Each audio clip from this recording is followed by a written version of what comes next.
नमस्कार, आप देख रहे हैं इंडिया डेली और मैं हूं आपके साथ अंजनी कुमार सिंह। राजस्थान के जोधपुर में एक महिला दिन दहाड़े गायब हो जाती है। गुमशुदगी की रिपोर्ट लिखाई जाती है, लेकिन उसका कोई सुराग नहीं लगता। 4 दिन के बाद पुलिस को उसकी लाश मिलती है, और वो भी 6 टुकड़ों में और जमीन के 10 फीट नीचे, जिसे देखकर पुलिस के होश उड़ गए। क्या है इस जघन्य हत्याकांड की असल कहानी? महिला के लाश के 6 टुकड़े करने वाला कौन है? वो कौन है कसाई? इंडिया डेली की इस खास पेशकश में आज हम पूरा इसी का खुलासा करेंगे।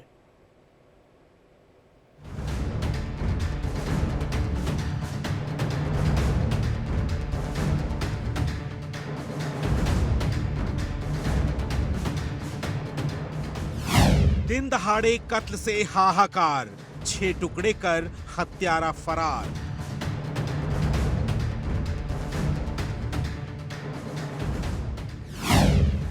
जिसको कहती थी भाई, वही निकला कसाई।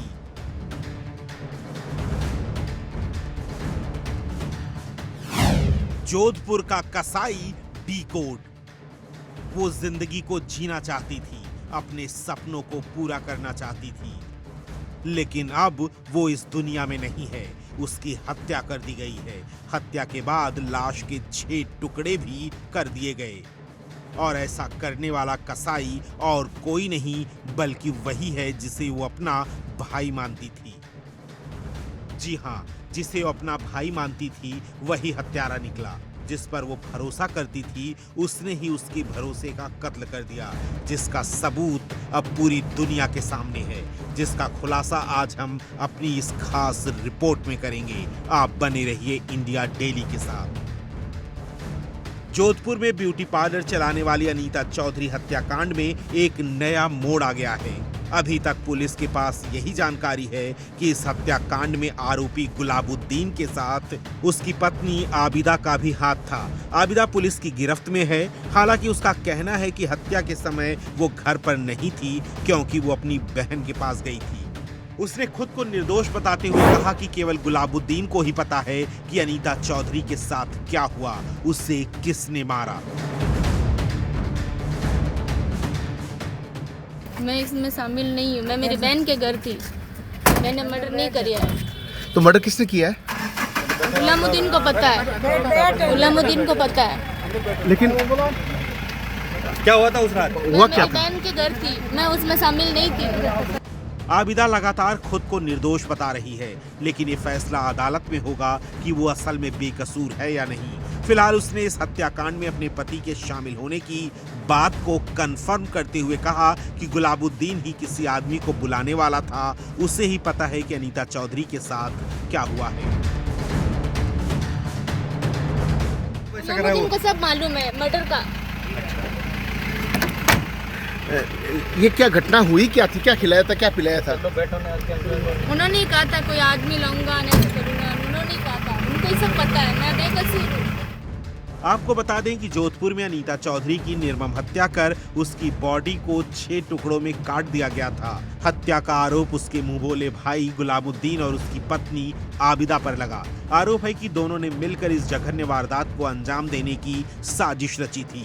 राजस्थान पुलिस ने जानकारी दी थी कि अनीता चौधरी गुलामुद्दीन को अपना भाई मानती थी। उसी भाई ने अपनी बहन के 6 टुकड़े कर 10 फीट नीचे गाड़ दिया। पुलिस को जांच में पता चला आरोपी गुलामुद्दीन ने अनीता को अपने घर बुलाया और उसे शरबत पिलाया। उस शरबत में कुछ नशीला पदार्थ मिला हुआ था, जिसे पीकर अनीता बेहोश हो गई। इसके बाद गुलामुद्दीन ने उसकी हत्या कर दी और शव के 6 टुकड़े कर उसे जमीन में गाड़ दिया। पुलिस ने इस बात की भी जानकारी दी थी कि इस जघन्य हत्याकांड में गुलाबुद्दीन के साथ उसकी पत्नी आबिदा भी थी और मर्डर की तैयारी पहले से ही की गई थी। गुलामुद्दीन और इसकी बीवी ने एक सोची समझी प्लानिंग के तहत इस प्रकरण को अंजाम दिया है। अभी तक जो बात सामने आई और सीसीटीवी में भी दिख रहा है कि महिला अपनी मर्जी से इसके घर जा रही है। तो इससे ये साबित होता है कि आपस में परिचित थे, एक दूसरे को जानते थे। अभी तक जो साक्ष्य है उसके आधार पर ये महिला जो है ये मेन को अक्यूज्ड बनती है। प्लानिंग में भी और फिर एविडेंस को छिपाने में भी, एविडेंस को डिस्ट्रॉय करने में भी इसके विरुद्ध धारा लगेगी। इसके अलावा जो मेन आरोपी है उसके लिए भी हमारी टीम पिछले 1 दिन से लगी हुई है और काफी महत्वपूर्ण साक्ष्य मिले हैं कि वो किस दिशा में गया है, किस तरफ भागा है, और हमारा पूरा प्रयास है कि जल्द से जल्द उसे भी हम गिरफ्तार करके इस पूरे प्रकरण को हम खोलेंगे।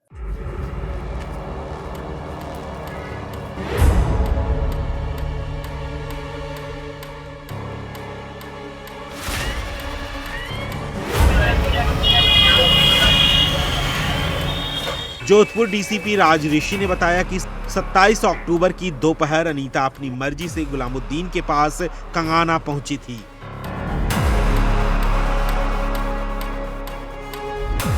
गुलामुद्दीन ने अपने घर के बाहर पहले ही एक गड्ढा खुदवा लिया था, जिसके लिए जेसीबी बुलाई गई थी।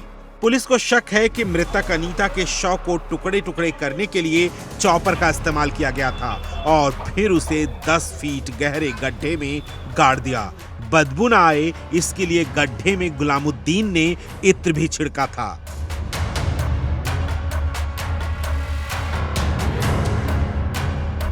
जोधपुर में हुए इस जघन्य हत्याकांड को लेकर पुलिस की जांच में अब तक जो सामने आया है उसके हिसाब से गुलामुद्दीन सट्टे और जुए में अपना सारा पैसा हार गया था और उस पर भारी कर्ज था। ऐसे में बैंक से लोन लेकर उसने और पत्नी ने सारी खरीदारी की थी। आरोपियों का प्लान था कि अनीता की हत्या कर उसके सारे गहने लूट लिए जाएं। लेकिन इस बीच कुछ ऐसा हुआ कि पुलिस की इस थ्योरी पर पानी पड़ता नजर आ रहा है, जिससे जोधपुर ब्यूटी पार्लर की मालिक अनीता चौधरी की हत्या की गुत्थी और उलझती जा रही है। अनीता की एक दोस्त का ऑडियो सामने आने से तहलका मच गया है। मैं आज मैं अंसारी ने बकरूला मैं अंसारी ने एक ही बात कहू लगा, अगर अनीता जी थोर गुड है तो मने नहीं थोड़ा ध्यान है, मैं पुलिस वाला थोर बारे में बताऊला। मने 100% इन बात डाउट है। अगर एनी मारे कहीं 4-5 दिन महीने कहीं होवे अनीता जी रही बात, मैं अंसारी बात करूला। अंसारी अगर अनीता जी कहीं करियो है तो वो थान जरूर फोन करेला बार कि सुमन एनी मने धमकिया दे रही है, तो कहीं जो सुमन ने कहीं थोड़ा बारे में ध्यान होवेला। लेकिन अनीता जी कट है कहीं, मैं आज अंसारी ने तो फोन करूला। कर लो भले, ठीक है। अनीता की दोस्त सुनीता उर्फ सुमन सैन का एक ऑडियो सामने आया है, जिसमें वो अनीता के पति से ही बात कर रही है, जिसमें वो सह आरोपी तैयब अंसारी से जान का खतरा बता रही है।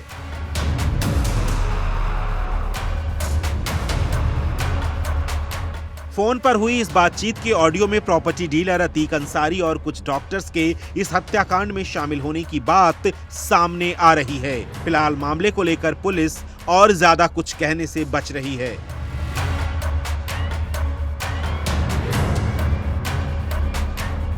इस बीच मृतक अनीता और आरोपी गुलामुद्दीन के अलग अलग सीसीटीवी भी सामने आए हैं। अनीता अपने ब्यूटी पार्लर से निकलकर एक ऑटो में बैठकर जाती हुई नजर आ रही है। पुलिस के अनुसार ये वीडियो हत्या के पहले का है। वहीं आरोपी गुलामुद्दीन का एक्टिवा पर बैठकर जाने का सीसीटीवी फुटेज भी पुलिस के हाथ लगा है।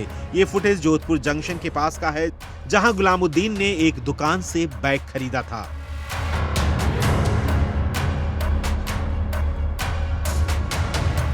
आपको बता दें कि ब्यूटी पार्लर चलाने वाली महिला अनीता चौधरी 26 अक्टूबर को अपने ब्यूटी पार्लर से ऑटो में बैठकर निकली थी।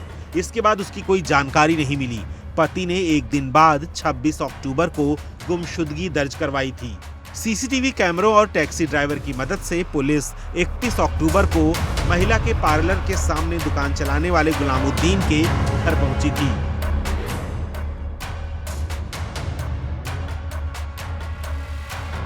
पुलिस को घर में गुलामुद्दीन नहीं मिला, तब उसकी पत्नी आबिदा को हिरासत में लेकर पूछताछ की गई, लेकिन इस कार्रवाई से परिवार संतुष्ट नहीं है।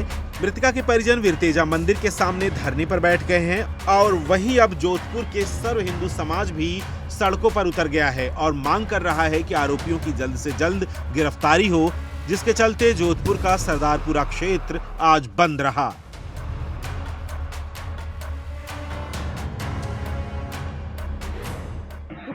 समाचार है। आरोपियों ने ये काम सोच समझ के किया कि एक तो दिवाली का त्यौहार आ गया, एक हनुमान बेनीवाल जी बिजी हो गए इलेक्शन में, तो इनको ये बहुत बड़ा मौका मिल गया और इसी मौके को देखते हुए इन्होंने टाइम निकालकर ये वारदात कर दी। 36 कौम हमारे साथ है। कल हम 9 बजे से लेकर 1 बजे तक धरना देंगे, पूरा सरदारपुरा बंद रखेंगे। उसके बाद 2 बजे तक 1 बजे से 2 बजे तक कलेक्टर साहब को हम ज्ञापन देंगे, सीबीआई जांच हो। दूसरी ओर अब जाट समाज के साथ साथ सर्व समाज के लोग भी हत्याकांड में शामिल हत्यारों को गिरफ्तार करने और उसकी संपत्ति पर बुलडोजर चलाने की मांग कर रहे हैं।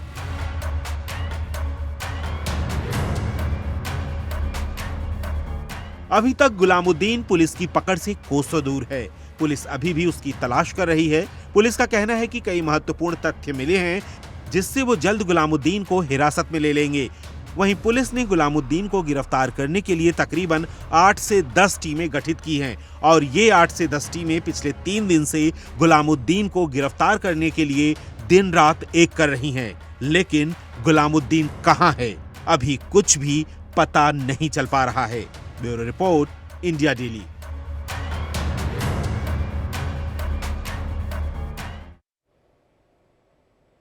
जोधपुर का कसाई अभी भी फरार है। वो महिला जो उसको अपना भाई मानती थी, उसका मर्डर करके वो फरार है। इसके पीछे की वजह क्या है, इसको हम जानेंगे। हमारे साथ 2 खास मेहमान जुड़ रहे हैं। हमारे सहयोगी दीपक चावला जोधपुर से जुड़ रहे हैं। इसके अलावा अनिल गोठवाल साहब जुड़ रहे हैं, रिटायर्ड एडिशनल एसपी सर है। आपका बहुत बहुत स्वागत। अनिल सर, आपसे जानना चाहेंगे, हमने श्रद्धा मर्डर मामला देखा था, खूब सुर्खियों में था, 36 टुकड़े किए गए थे। इसके बाद ऐसा चलन शुरू हो गया क्या? अब यहाँ 6 टुकड़े किए गए, हत्या कर दी गई। क्या मोटिव होता है ऐसे लोगों का? हत्याकांड और इसके अंदर मोटिव थोड़ा सा अलग अलग भिन्न हो सकता है। ये तो एक तरह से उसकी सिस्टर थी, सिस्टर को इस विप्स और इतना क्रूरता से उसके 6 टुकड़े करके और उसने गाड़ दिया। तो ये पृष्ठभूमि का है, मोटिव का मामला है कि इनका इरादा क्या था, किस कारण से ये हत्या की गई है और क्या उसमें परिवार के जो शामिल और अन्य लोग हैं वो है, या कोई उधारी का मामला है, या कोई किसी की सुपारी लेके और किसी को मारपीट करने का, या और इसमें कोई किसी एंगल का भी जिक्र आ रहा है। क्योंकि इसके अंदर हत्या के बाद में गुलामुद्दीन फरार हो गया। वो बाकायदा पुलिस को चकमा देने के लिए अपने स्कूटर की डिक्की के अंदर मोबाइल छोड़ के गया। हाँ, ये बात तय हो चुकी है कि उसकी हत्या आप देखिए कि प्री प्लान से की गई है, षड्यंत्र में उसके परिवारजन, उसकी वाइफ जिसने उसकी शनाख्त की और उसने बताया और उसने लाश बरामद कराई है, तो वो 100% इसमें शामिल है। अगर मान लो कोई ऐसी चीज थी, नशीली चीज पिला के और उसको हत्या की गई, तो उस समय क्यों नहीं बोली, वो पुलिस के पास इतला क्यों नहीं दी, पड़ोसी को, रिश्तेदारों को इतला देनी चाहिए। यानी वो इस पूरे षड्यंत्र में कहीं ना कहीं शामिल है। क्या इसके कुछ सामान, कुछ नकदी, कुछ जेवरात लेने के लिए हत्या की गई है, या कोई और एंगल है? क्योंकि वायरल वीडियो हुआ है, उसमें एक इसकी जो सहेली है सुनीता, उसने भी अपने आप के जान से मारने की, एक उसके पति से जब बातचीत हो रही है तो उसने भी अपने आप पे शक जाहिर किया कि ये मेरी भी हत्या कर सकते हैं। उसमें एक कोई नाम आया है। और ये देखिए कि कहीं ना कहीं पिछले समाचार पत्रों में और अन्य विभिन्न उस पे जो आए हैं, उसमें 3 डॉक्टर्स के नाम आए हैं और एक कोई तैयब अंसारी है, उसका नाम आया कि वो हत्या करा देगा। और आप ध्यान रखना, जो ये वायरल वीडियो हो तो पुलिस को हर एंगल से जांच करनी चाहिए। अच्छा, एक और ये तो जुआरी था। अभी पिछले दिनों कुछ गुलामुद्दीन 12 लाख रुपए हारने की ऐसी भी चर्चा आई है कि ये कुछ रुपए हार गया था, तो क्या उसका पेमेंट करना था या उसको ये क्या था? तो ये कुछ चीजें अनसुलझे सवाल है। मोटिव इसका अभी तक सामने नहीं आया। जब तक गुलामुद्दीन सामने नहीं आ जाता है तो ये एक इस प्रकार से पुलिस हर एंगल से शायद मालूमात और पूछताछ कर रही है। इसके ऑर्नामेंट कहाँ गए, अगर मान लो हत्या कुछ लेने के लिए, पैसे लेने के लिए, तो जेवरात इसके वहां से हटने चाहिए। तो ये कुछ पहन के गई थी क्या उस दिन? तो ये परिवारजनों से पर ये पूछताछ के बाद ही शामिल होगा। ठीक है क्या सर, अब ज्यादा जानकारी के लिए दीपक के पास चलते। हमारे सहयोगी जुड़े हैं ग्राउंड जीरो से। दीपक, कई ऐसे सवाल है जो अनिल सर भी उठा रहे हैं और सबके दिमाग में है, क्योंकि 20 साल से संबंध था और इस हत्या का मोटिव क्या था? क्या जब उनके वो घर पे गई थी तो सारे गहने पहन के गई थी? और इसके पीछे की साजिश की वजह क्या समझ में आई? क्या कुछ जानकारी क्या समझ में आ रही? पुलिस क्या कह रही है इस पूरे मामले में? देखिए बिल्कुल जैसा कि अब तक जांच में सामने आया है कि वो उसको भाई मानती थी और उसने उसको फ़ोन करके बुलाया था और बाकायदा वो सीसीटीवी फुटेज भी जो है मिला है और इंडिया डेली भी लगातार वो फुटेज दिखा रहा है कि वो जो है ऑटो से जाती दिखाई दे रही है और वो आरोपी स्कूटी से जो है जाते हुए दिखाई दे रहा है और उसको वो अपने घर पे बुलाता है। एक बात ये भी सामने आई है कि उस पर काफ़ी ज़्यादा कर्जा था और कुछ संभवतः एक बात ये भी सामने आ रही है कि जो अनीता है वो भी उससे कुछ रुपये मांगती थी और वो कई टाइम से जो है रुपये नहीं दे रहा था। अचानक से उसने कॉल किया कि आपके रुपए मैं लौटा दूंगा, आप आ जाइए, और जैसे वो पहुंचती है तो वो उसको एक जहरीला शरबत पिलाता है और उसके बाद इस पूरी घटनाक्रम को अंजाम देता है।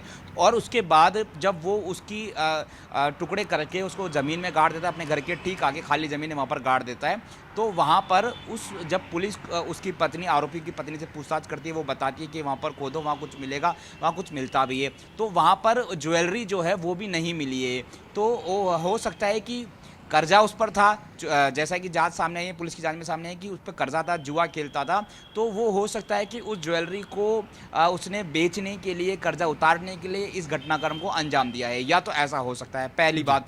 दूसरी बात हो सकता है कि जैसा कि वो ऑडियो सामने आया है तो वो ऑडियो से जांच का एंगल और घूम गया है कि एक अंसारी का नाम सामने आ रहा है कि अंसारी मुझे भी मार सकता है, मुझे भी खतरा है।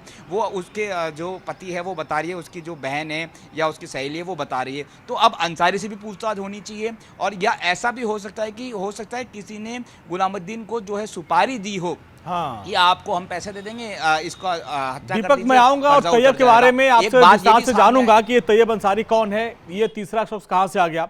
लेकिन गुलामुद्दीन की पत्नी ने इस पूरे मामले में क्या कुछ कहा है उसको सुनते हैं, क्योंकि पुलिस ने उसको गिरफ्तार किया, उसके बाद से उस जगह पर पुलिस पहुंची है। सुनते हैं क्या कुछ कहा। मैं इसमें शामिल नहीं हूँ, मैं मेरी बहन के घर थी, मैंने मर्डर नहीं किया है। तो मर्डर किसने किया है? गुलामुद्दीन को पता है, गुलामुद्दीन को पता है। लेकिन क्या हुआ था उस रात? हुआ क्या मेरी था? बहन के घर थी, मैं उसमें शामिल नहीं थी। उधर कैसा तो गुलामुद्दीन ने किया मर्डर? आपको मालूम था वैसा कर रहा है वो? गुलामुद्दीन को सब मालूम है मर्डर का। तो आप देखिए, गुलामुद्दीन की जो पत्नी है वो कह रही कि मैं उस दिन वहां थी ही नहीं। उसने अपना पूरा बचाव किया, कहा कि आप गुलामुद्दीन से पूछिए, यानी सारा ठीकर अपने पति के ऊपर छोड़ दिया। अब सवाल ये उठता है कि उसकी पत्नी पकड़ में आई कैसे और किस तरीके से पूरे मामले का खुलासा हुआ। अनिल सर, देखिए उसकी पत्नी कह रही भाई मैं तो उसमें शामिल थी ही नहीं, मैं अपनी बहन के घर गई थी। यानी जो प्लानिंग है बहुत गहरे तरीके से की गई थी, क्योंकि यहाँ वो साफ साफ कह रही भाई गुलामुद्दीन से पूछिए, यानी उसके पति से पूछिए। लेकिन उसके निशानदेही पे पता चला कि यहाँ खुदाई करो, यहाँ शव मिलेगा। अनिल सर, आवाज मिल रही है आपको? चलिए, लगता है अनिल सर तक हमारी आवाज नहीं पहुंच पा रही है, दोबारा संपर्क करने की कोशिश करेंगे। लेकिन दीपक, बड़ा सवाल यही है कि आखिर गुलामुद्दीन की पत्नी तक पुलिस कैसे पहुंची, सुराग कहां से मिला? क्योंकि पहले माना गया कि 5-6 दिन से अनीता गायब है। पुलिस को इस बात का सुराग कैसे लगा कि इस पूरे मामले में गुलामुद्दीन का हाथ है, उनकी पत्नी को गिरफ्तार किया गया, किस बिना पे? सीसीटीवी फुटेज के आधार पर या पुलिस की जांच की दिशा में चल रही थी? देखिए 27 अक्टूबर को जो अनीता के हस्बैंड है, पति है, उन्होंने जो स्थानीय थाना है सरदारपुरा, वहाँ पर जो है गुमशुदगी की रिपोर्ट दर्ज कराई थी और उन्हें डाउट हुआ कि मोबाइल बंद करती नहीं है और आज कैसे मोबाइल बंद कर लिया। तो वो खुद अपने स्तर पर ढूंढ रहे थे, जैसा कि पुलिस तो ढूंढती है, लेकिन जब किसी के घर में कोई गुमशुदा हो जाता है तो परेशान परिवार जो है वो खुद भी ढूंढता है, अपने स्तर पर ढूंढता है। तो ढूंढते ढूंढते वो ऑटो स्टैंड पे पहुंचे और वहाँ पर वही ऑटो वाला मिल गया। उसने बताया कि हाँ, मैंने अनीता को जो है वो बेगाना एक जगह है वहाँ पर छोड़ा है और उस घर पर छोड़ा है। यानी कि उस ऑटो वाले ने उसके पति को क्लियर बता दिया कि यहाँ छोड़ा है और ये घर है। तो ये डाउट जो है वो काफ़ी हद तक क्लियर हो गया कि यहाँ पर कुछ गड़बड़ है। उसके बाद उन्होंने पुलिस से संपर्क किया, पुलिस पहुंचती है तो वहाँ पर गुलामुद्दीन जो है नहीं मिलता है। फिर उसकी पत्नी से सख्ती से पूछताछ करते हैं तो वो खुलासा कर देती है कि जाहिर सी बात है, अपराधी होता है तो वो जैसे पुलिस सामने आती है, खाकी वर्दी सामने आती है, तो वो हड़बड़ाहट में सारा मुंह अपने आप खोल देता है और उसकी पत्नी ने सारा मुंह अपने आप खोल दिया। लेकिन फिर दीपक, जितनी शातिर महिला है, सर के पास चलते हैं। अनिल सर, ऐसे लोगों से बहुत आपका पाला पड़ा होगा। ये महिला अभी भी कह रही है मीडिया के सामने कि इसमें मेरा कोई रोल नहीं था, मैं तो अपने बहन के यहाँ गई थी। लेकिन जब कड़ाई से पूछताछ की गई तो उसने बता दिया कि शव यहाँ पे है। अगर वो अपने बहन के यहाँ थी तो उसको कैसे पता चला कि यहाँ 10 फीट गड्ढे में शव को रखा गया है? हाँ, नहीं, मैं यही तो कह रहा था कि इसके अंदर इस षड्यंत्र में 100% इनका शामिल होना है और इन्होंने बकायदा लाश को शिनाख्त कराया, गड्ढा खुदवाया है। अच्छा मान लो ये कुछ भी नहीं है तो 3 दिन पहले जब गड्ढा खुदा है, जेसीबी मंगाई है, जेसीबी वाला ड्राइवर आया है, तो उसके बारे में पूछना चाहिए। तो इसको तो सब मालूम है जेसीबी का गड्ढा खोदने की बात। अब ये इसने एलिबी ली है कि मैं तो उनको मालूम है और मैं बहन के घर पे थी। तो ये आफ्टर थॉट है। ये कहीं ना कहीं जब रिमांड के समय इनके वकील से बातचीत हुई है तो वकील ने कुछ इनको कुछ ऐसी बात बताई है, उसके आधार पे अब ये कुछ बिल्कुल अपने जो बयान है उससे मुकर रही है। जबकि इससे मेरे हिसाब से एक अंगूठी भी मिली है, ऐसा न्यूज़पेपर के अंदर आया पुलिस के उसमें। तो मेरा ऐसा मानना है कि ये अभी सारी स्टोरी जब गुलामुद्दीन सामने आ जाएगा तो तभी पकड़ा बिल्कुल जाएगा। आ ठीक जाएगी। है, और दीपक के पास इसके चलते घर के सर, अंदर बॉडी दीपक के पास चल, दीपक बताएंगे। दीपक, इस पूरे मामले में अभी तक क्या, एक तो गिरफ्तारी गुलामुद्दीन की पत्नी की हो गई, इसमें एक नाम तैयब का भी आ रहा है, और जो वायरल वीडियो उसमें कहा कि तैयब भी मेरा मर्डर करवा सकता है। आखिर तैयब क्या बला है इस पूरे मामले में? तैयब का एंगल क्या है? क्या वो इसके पीछे कुछ है? क्या जानकारी मिल पा रही है? देखिए, बिल्कुल तैयब अंसारी जिसका नाम सामने आ रहा है, ऑडियो में जिसका जिक्र हो रहा है, तैयब अंसारी दरअसल प्रॉपर्टी व्यवसाय का काम करता है और कुछ पॉलिटिकल जो कनेक्शन है वो भी रखता है। अब कौन से पार्टी से है वो तो पुलिस खुलासा करेगी, लेकिन इतनी खबर है कि पॉलिटिकल रिश्ते वो रखता है और प्रॉपर्टी का काम करता है और उसका बड़ा एक व्यापार है। और जोधपुर पुलिस ने उससे पूछताछ भी कर ली है, लेकिन अभी तक जोधपुर पुलिस ने कुछ कार्रवाई नहीं की है। जाहिर सी बात है, तैयब से पैसा तो नहीं लिया था गुलामुद्दीन ने? क्लू नहीं मिलेंगे। ये भी हो सकता है क्या दीपक, तैयब से पैसा तो नहीं लिया था?